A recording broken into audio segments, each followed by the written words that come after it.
Here goes nothing. Here goes nothing again. This video is being made in reference to the past 2, maybe 3 videos above this on YouTube,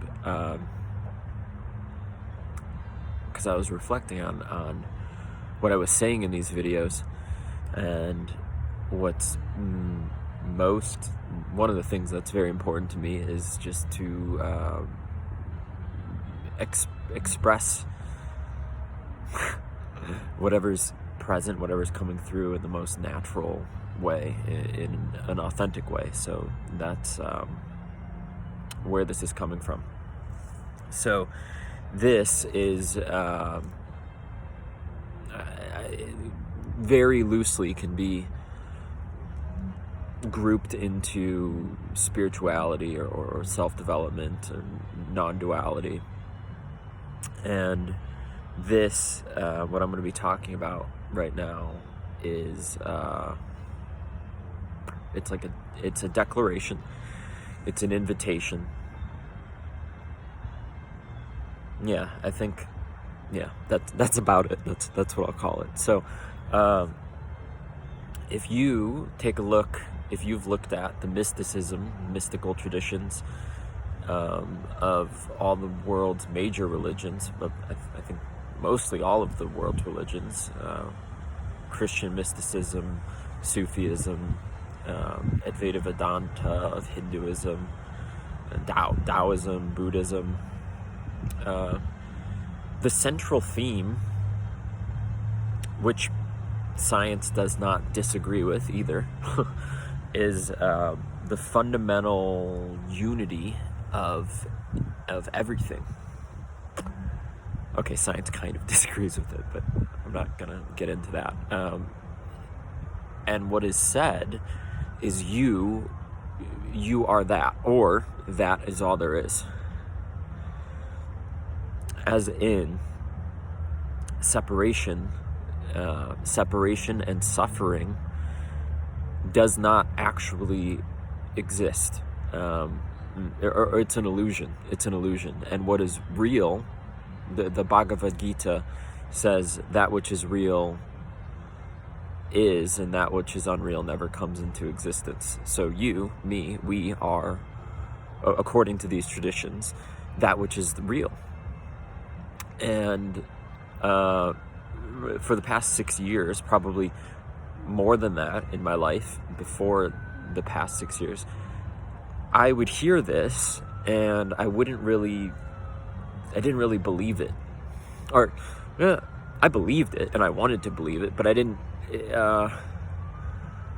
It seemed like, okay, well, that can be true for Lao Tzu, the Buddha, Ramana Maharshi, different teachers and sages, but certainly not me, because I'm not really that yet. I have to do something.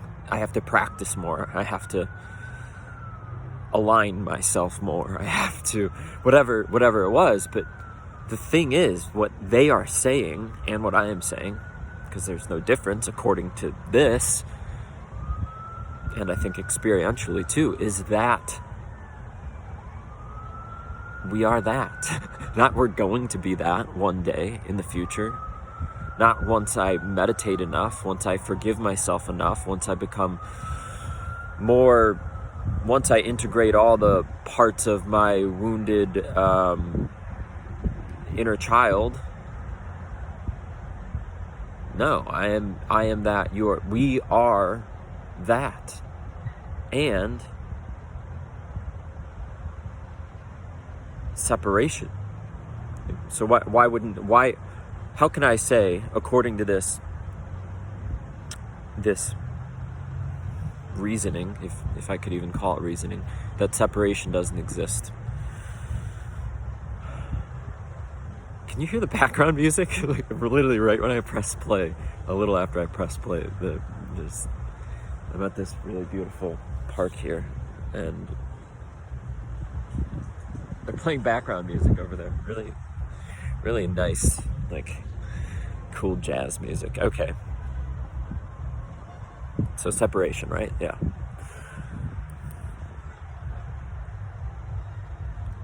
you're not, although it appears that you're wherever you are on the other side of the screen, and I'm here and my phone is there,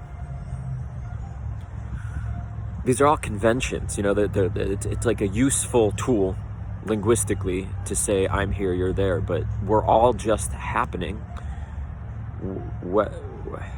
We are just appearing, you, me, and when I'm saying you, I am referring to your mind body, my mind body. I am referring to that which is aware of it, which is fundamentally, according to this, what we are. We are not limited. We are not confined to our mind and body.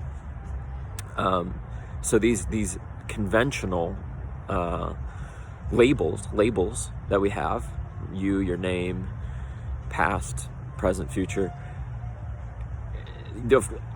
there's no denial of the appearance. There's no denial of anything.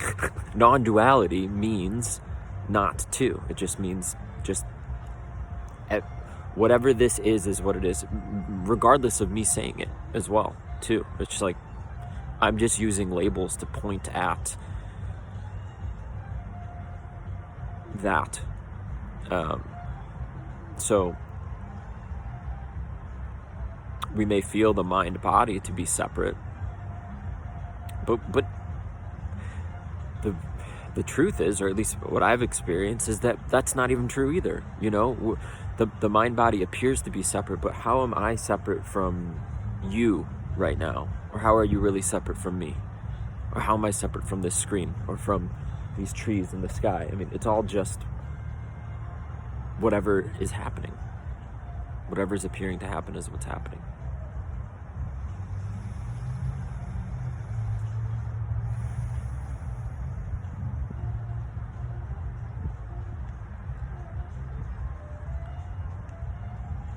So what's the declaration here? The declaration and the invitation, because I think this could save you a lot of time, and no time at all, which is to hear it and to know that is what is already true. Because for the past 6 years, and like I said, probably more, I just didn't know that I was looking for peace and happiness. Looking for the cessation, the stopping of suffering. So you are that, I am that, and that's, I believe that, but I don't believe that in the sense of like, I really hope to one day see that this is true, and one day in this moment. No, there's not. I've never had an enlightenment. I'm not an enlightened person. There's not a moment where nothing happened. And I've had things that sort of feel like expansive experiences, but they all come and go to that which is aware of that. And that's what I am, what you are.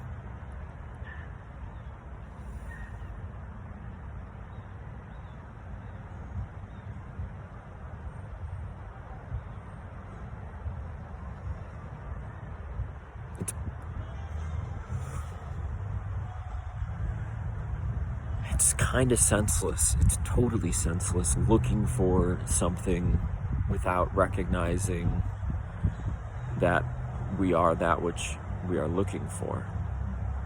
The fulfillment, the peace, the happiness, the joy that we seek is already what we are. Not an event.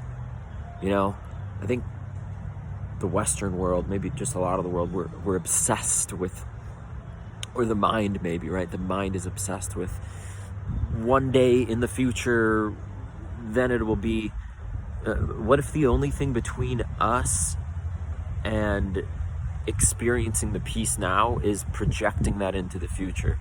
And what if the truth really is we are that now, as we are? It's like a recognition. So this is not to say that agitation, pain, perceived suffering, the appearance of agitation or triggers and all of these things they still occur. And there's a knowingness. Sometimes I forget in the moment. It's a cute little dog. Sometimes I forget in the moment, but I know. It's like there's. It's so hard to talk about this. There's like a solidification. Even there's the character of Christopher, and when I'll get triggered by a certain set of thoughts or a certain interaction I'm having with another person, it's like I can just see, I'm like, oh, the character of Christopher, this is what he's doing. Oh, all right. He's identifying as a separate thought right now. And at the same time, who is that arising for, or who is that arising to? To no one, to nobody. And then it just goes away. And then here I am. And then I go, oh my God, I never even left.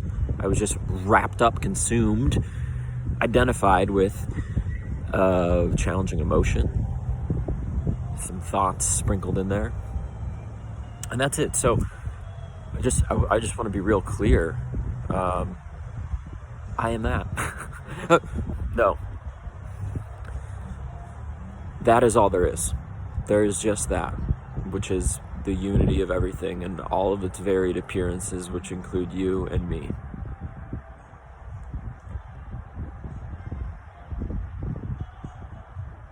It's so funny because over the past 6 years, I'm asking myself, I'm like, why am I sharing this? Like, what's the point? What's the utility? Well, apparently, after enough searching and looking for myself, I was looking for myself. Here I am. Here you are. Here we are. After enough of it, it just solidified. And that's the thing. Nothing solidified, because I'm not talking about an event. It's not like there was an event where I sat down and then I woke up and I was like, oh my God, I'm an enlightened. I've awakened out of the dream of separation. It didn't happen as an event, and I'm pointing that out because I was looking for an event. I was so wanting an event. I was so wanting this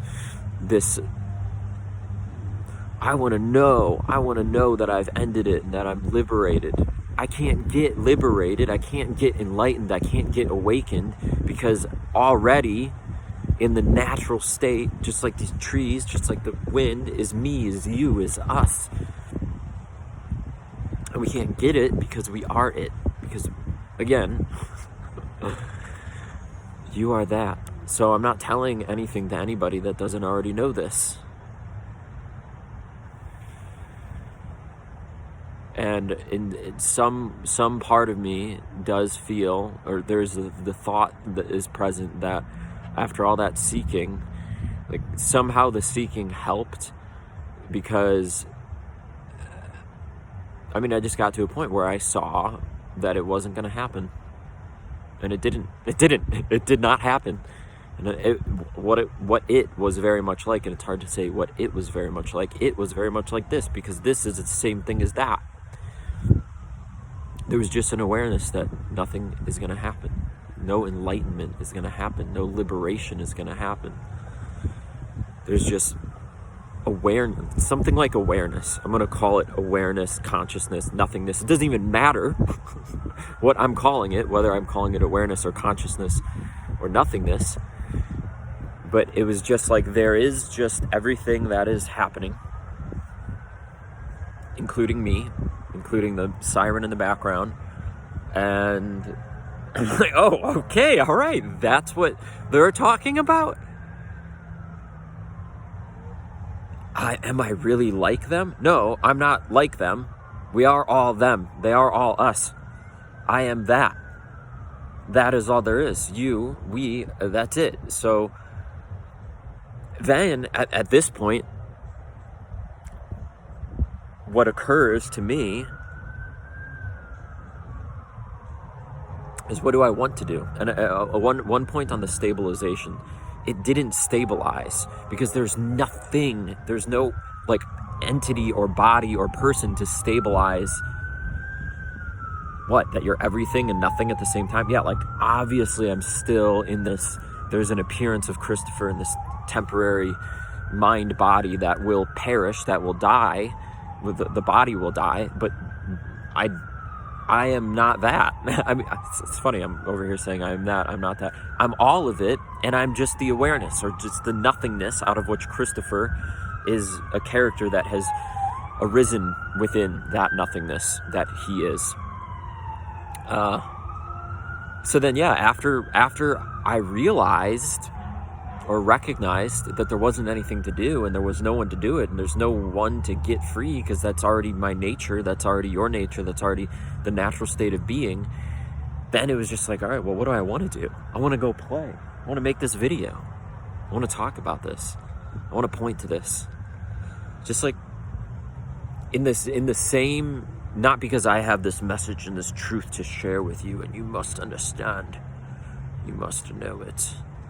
You must see the truth that I see. No, just because I want to, because I love it, because I enjoy it, because it's poetic. And for me, it's poetic. Maybe it's not as poetic for you, I don't know. You can tell me in the comments if you want. So, invitation, declaration, that is all there is. And like, who says it can't be that easy to hear it once and just be like, okay, yeah, that's it, cool. What do I want to do? How would I like to enjoy my life, instead of what do I think I need to do? What is this delusional proving to myself, this delusional, what do I have to do? What must I do to prove something to the world or prove something to myself? No, how? There's no one to prove it to. There's no one to prove it to.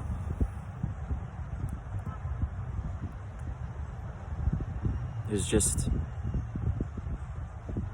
this. And it's really great for me to do this and to share this and to talk about this, and for this to be the conversation, because, well, all other conversations fall within it. But I know that if there is assistance happening, I know that I'm only helping myself anyhow. And if we're all one, well, then great. We're all winning, right? Without losing, just winning. So this is what I want to end with. There's this book title by Ram Dass called Walking Each Other Home. And that's a really beautiful story. I love that story. That's a good story. Feels good. How we're walking each other home. We're going home. And I love Ram Dass, like, not belittling this story at all, and really genuinely do love the title. And I like to think that, and I like to think that this is somehow helping. And you know what? It probably is helping, because I'm just following what is my natural, what feels most natural for me to share. So in the sense that I'm not withholding or suppressing, I'm doing my best to share what's meaningful and true and real for me in a way that feels good. So it probably does help. But anyhow, the Ram Dass book title, that's a nice story. We're walking each other home until one day, like, we all awaken or something. But that's not going to happen, because we're already home. We're already home. You're already home.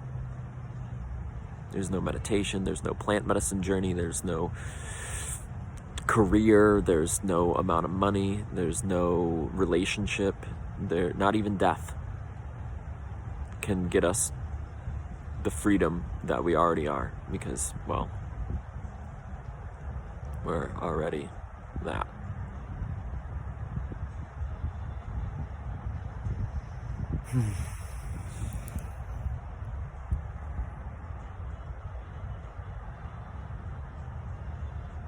Thank you for tuning in.